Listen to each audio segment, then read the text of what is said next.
we're not done. We're just getting warmed up. So he's using a new feature that we have that allows you to just push and pull. And he's going to show you something really cool. Oh, delete instantly. Oh, what? Warmed up. So, Joseph, what are you making here, by the way? Just so okay, so this one is kind of just a collaborative, creative process. I have some sort of idea, but one of the powers of ZBrush is that you can actually come through and explore your ideas fast and quick, and make changes on the fly, and kind of go through and see exactly, experiment. So I'm not working on anything with a precision kind of element. I'm actually just going through and just looking for ideas on the model here as I kind of work with it. So I have a vague idea, but you guys aren't going to know what it is until I start pulling out some more shapes here. Yeah, so he just deleted an edge loop there for those that didn't catch that. So really quickly, he's doing a nice little painting.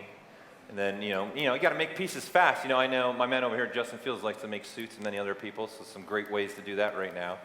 The gears are turning right now? Already. The gears are turning. So, and you can see he's deleting a face, really quickly. He's going to do something pretty cool. Ooh. Right, so you can think of Thomas's shoes, how fast it was now to make those shoes, right?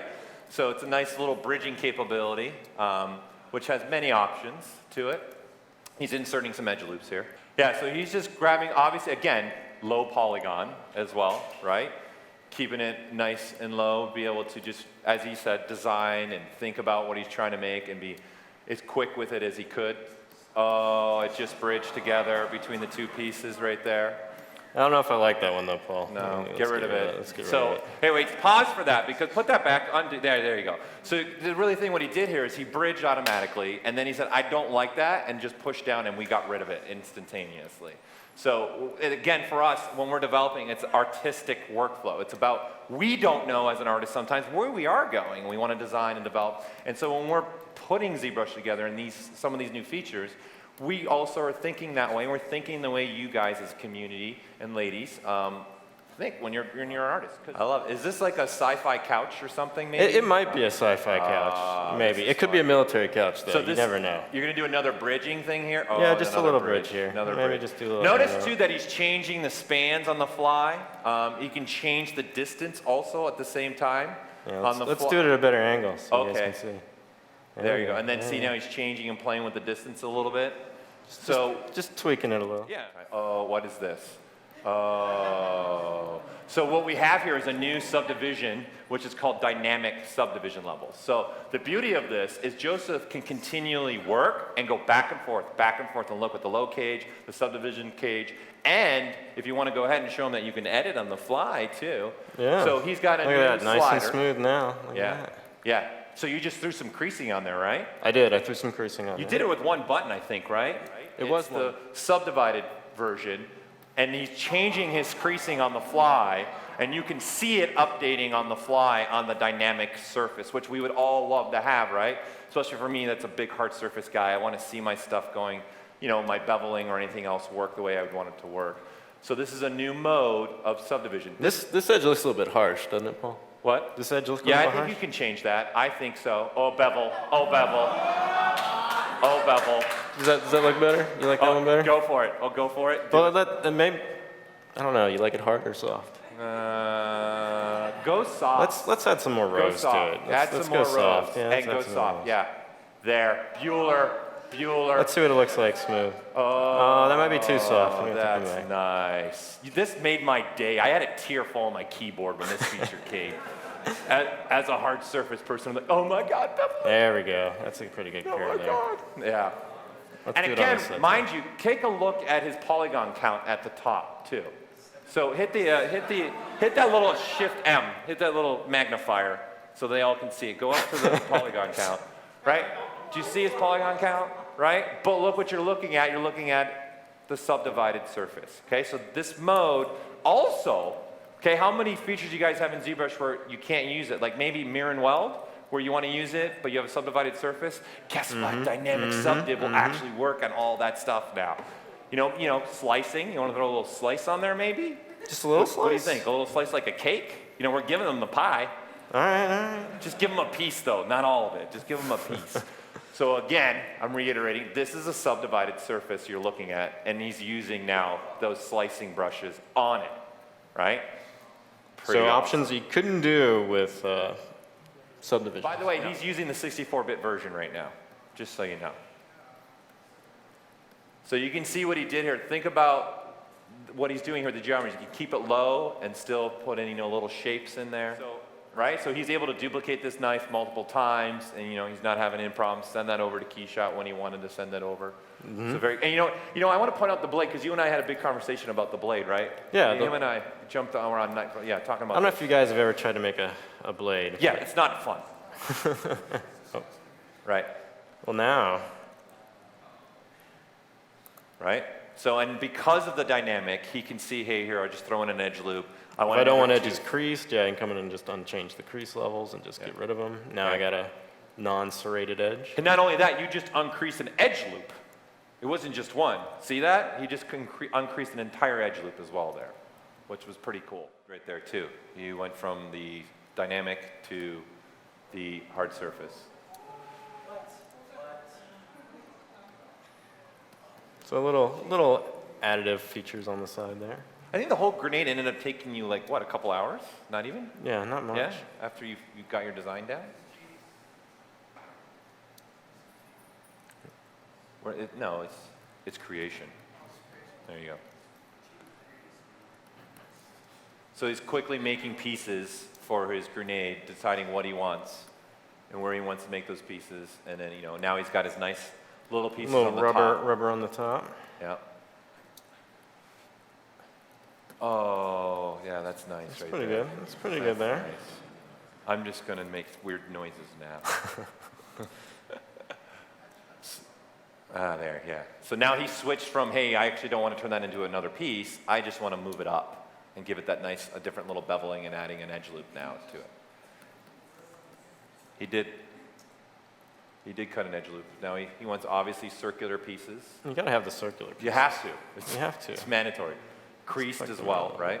Yeah, they're already creased. Yeah. There you go. In a way, he's deciding what he wants to be, in essence, a new polygroup. So there you go. Instantly, that's a panel. That's a polyloop polygroup instantly. Because polygroups are such an important feature in ZBrush, allow you to do so much more. So that's beveling on the fly, right? And he's telling ZBrush how many loops he wants in those bevels, right? So you can see how quickly he's starting to already make a grenade happen in front of you guys, right? Why we talk, by the way. So that's always a fun part. Polygrouping, no, I'm just ready? Watch. Wait for it. Wait for it. Wait for it. Wait for it. Ooh. And radial symmetry, right? It's not on every single face. Why don't you turn off symmetry and show it to them, Dress? All right. Undo. Turn off symmetry. Turn off symmetry. It's off. It's off. No symmetry. Boom. So this is how, if you guys remember his image that he was showing you, how he made those little pieces. Hey, you know what? You know what? You can show them right there. I'm super excited about the transpose line. You want me to do it? Oh, please show them. Please show them. What did it do? What did it do? It looks like it's in the center of everything. Shut it right now. Transpose line in the center of your geometry. So, and it does appreciate the masking. So if you notice, it's centering around actually those green pieces only. It's looking at those and centering the transpose line based upon that. So it's a nice little addition that I've always wanted for when I'm doing hard surface with inside ZBrush. Oh, adding an edge loop quickly, are you? Yeah, because he wants to make it a little more squared, right? He doesn't want to have it round, so he's just throwing an edge loop there. That's what it looks like. I'm not liking that. No. We're gonna have to go back and do a little change here. Go ahead. We won't mind. Wait. That was cool. Can you do that more though? Just do it to all of them. Yeah.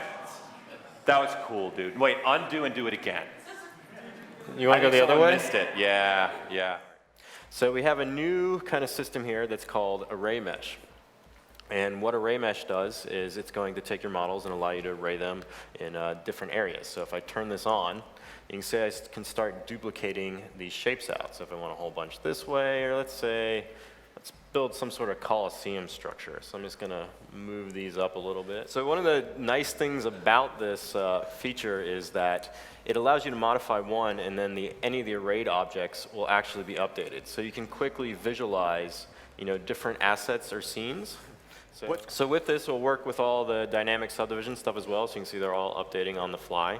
We can also use any of the QMesh features, and you'll see it's going to update across all of them. We can also use different features, so we can not just use QMesh tools, we can use any tools inside of ZBrush. So I can come through and say I want to put some pillars on these guys here. And with these insert meshes and this array function kind of turned on, let's do a little more array here. We'll turn it off.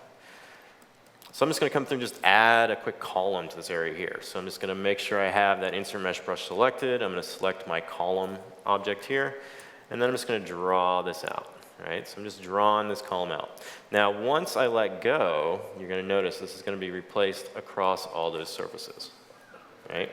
So I can now edit these on the fly. So I can tuck that in a little bit. Let's make it a little bit smaller. Don't even need to talk. And while you're doing the transpose function too, another little thing, so I can do it crazy like this, or I can hold shift and it'll actually lock it into the axis position there, so I can get those arches to kind of flow like that. All right, so I can continue just coming through and adding different elements to these things here. So say I want to add maybe even some of that nano stuff that we covered the other day. So I'm going to come through and just go to the insert nano mesh here. But actually I need to actually turn a brush to actually use that. So I'm going to go back and select that insert mesh. And now I'm just going to turn this into a brush quick to actually use the nanos. And now if I hit M, I have a whole new set of tools here. I can grab something, let's try this guy. I'm just going to populate this entire surface here with these nano options. So just drawing that out and then inserting them in. Like that. And you can see it's updated across all those arrays as well. So we can go poo, poo, poo, poo. See, sound effects in ZBrush. And now I can come in and actually adjust these nano meshes on the fly as well. So it's giving you this kind of layered system of setup to actually go through and keep adding and keep modifying and let you be creative and a great idea. So first let's mess with our repeats here. Let me make sure this is on.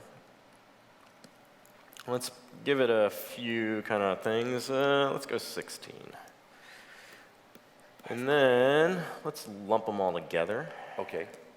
Lump, lump, lump, lump, lump. Sound effects, Paul. Lump, lump, lump, lump. Just one what he went with. Whoa! So you have a bunch of kind of options you can kind of use for this. So as you can see, just by doing simple kind of things like this, you can also shape find for different objects. So more kind of exploration of your creativity and looking at how these kind of forms, just like literally taking all these meshes and compiling on top of each other, will give you different attributes. Right, he started using array to get the base that he kind of wanted. And then keep in mind, these arrays, again, are instances. You know, I think that this is a good way to show how you can use this kind of as a sculptural concepting thing too. Not even just a final piece. You can send stuff and go back and forth with. I think. So let's just send that over. All right. Send it over. All right, it's there. It's there. Wow. Done. That was pretty fast. So you can see his updates are there instantly in KeyShot, right? His little whatever nubs that he pulled out. Yeah. So Let's say I don't want those anymore, Paul. You know what's key though? Wait, what's key? Before you didn't have those nubs. The materials were all there, and you sent that one over, and then all the materials stayed. All right. That's nice, right? Let's say I don't want all those nubs. Let's go back. All right. We're gonna go back in time a little bit. There we go. Maybe something like that. Yeah. Put your material. Oh, that's pretty. All right. Now let's send that back. Let's see what it looks like now without the nubs. Yeah. Good. Good. And figure out what design's really going to work for him. Something. And he's using KeyShot kind of as a visual concepting, looking at piece. It was left in the sun. That's beautiful. Yeah. There, exploded.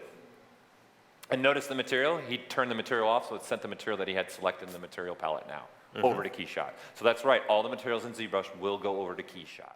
Now, another thing that we haven't talked about yet is that we have enhanced the actual surface noise inside of ZBrush as well. So first I'm going to come up, I'm going to disable what we're currently doing. So let's come up here and turn this off. And let's go down to the surface noise tab here. Let's just load a little noise up. Pretty. See, we got a little noise. Now, one thing you may notice, if you guys are familiar with surface noise here, we have the ability now, there's these little boxes here, And this is going to allow you to mix noises or blend noises together. More than one. More than one. So with this, you have the option to load in, textures and then blend them with a noise as well. And this is going to allow you to kind of create seamless textures if your texture is not seamless. So if you bring something in, then it's, you have that rough border and you throw it on your model and you realize you got those edges there. Well, now you can come in with another noise on top of it and blend that out. So it's a nice kind of way to kind of get these kind of forms established quickly. And the other thing we've been doing with this surface noise is we've been using it to kind of generate items on our meshes that you may not have thought about. So ability of just applying noise to get new shapes and new forms on your models while you work. So this is what it looks like with just the noise. And this is basically just doing a bump map, right? So it's basically taking the values of the noise and it's just applying it as a bump. Well, this is great, but we wanted to do something a little different, So let's come up and let's turn on. You might say we push the element. Let's turn on this one. Now let's re-render.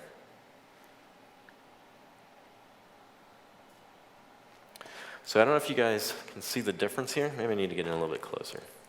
But it is actually displacing the actual geometry there. Paul, do you want to cover a little bit on this? Yeah, this was big, because I know some of the people are even demoing surface noise. So for myself, when we were putting this together, there's a lot of times where you would apply and undo, or put it on a layer. So we put that now in the rendering. So when you render out your BPR, you're going to see what it applies, because kind of what surface noise is doing is kind of giving you guys a bump map view of what you're seeing. So when we rendered it in the version you have now, that's pretty much what you saw. What we're doing now is literally applying it as a displacement and pushing the geometry to what it would look like if you hit the little apply to mesh button. And if you notice, it actually goes over to key shot. So we've added, I don't know if anybody familiar with Replay Last? So with this, you can just come through and start sculpting, your little kind of hair area here. And then just go where else you want to go, and then it'll just draw it out again. Some insert meshes too. Okay. Let's see. Won't that take some time? It may. Let's give it a try. All right. I'll sit back and watch. Yeah, that's going to take a while. No, that's not going to work. No, it's not going to work.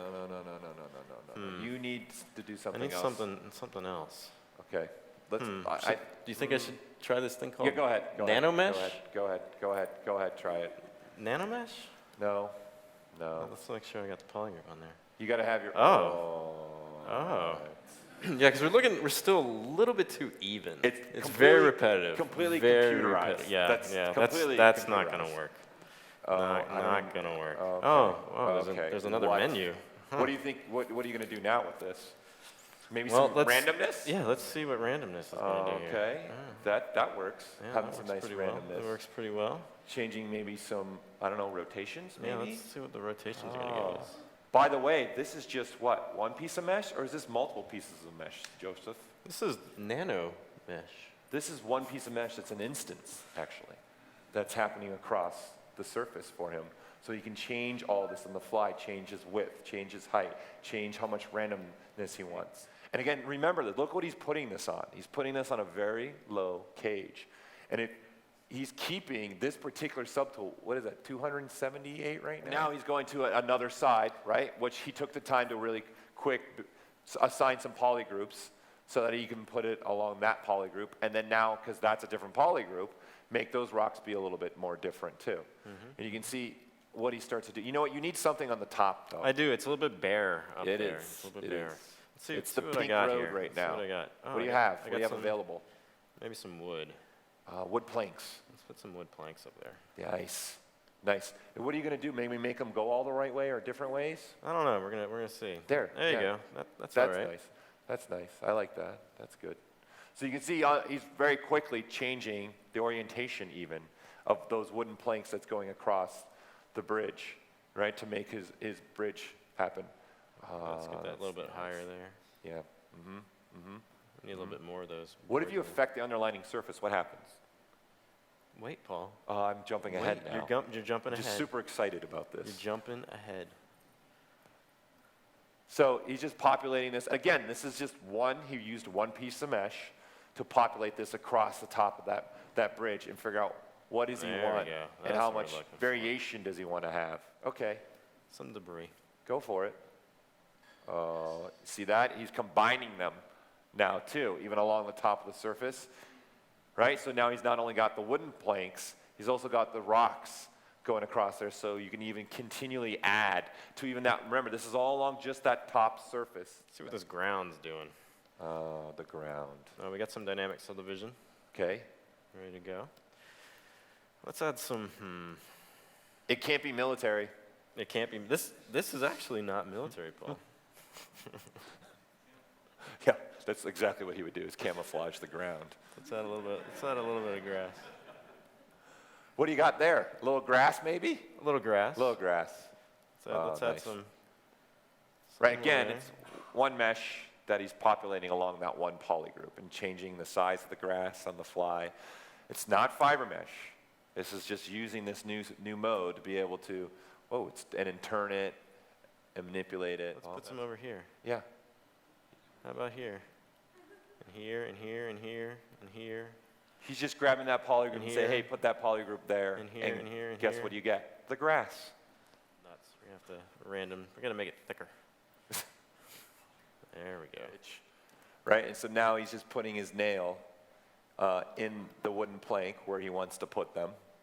So let's add another one. Yeah, Nail over there. two's good. A little bit big. We'll see what it looks like. I think it'll probably be fine. Oh. Oh, maybe not. It's a very scary bridge. These little piece of wood, put the nails on it, and then it repopulated all the nails across all the pieces of the wood planks. So very cool to be able to keep expanding this. And if he won't ever want to come back to this and make it instead of just 2 little nails on either side, he wants to have multiple nails in multiple locations. It's a simple thing for him to do with this new mode. So now, see, he's only got it on one side of the wooden planks now. There you go.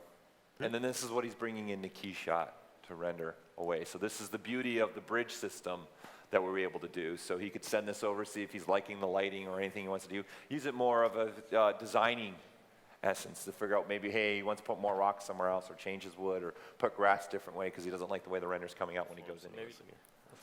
There you go. That's good. That's totally what happened.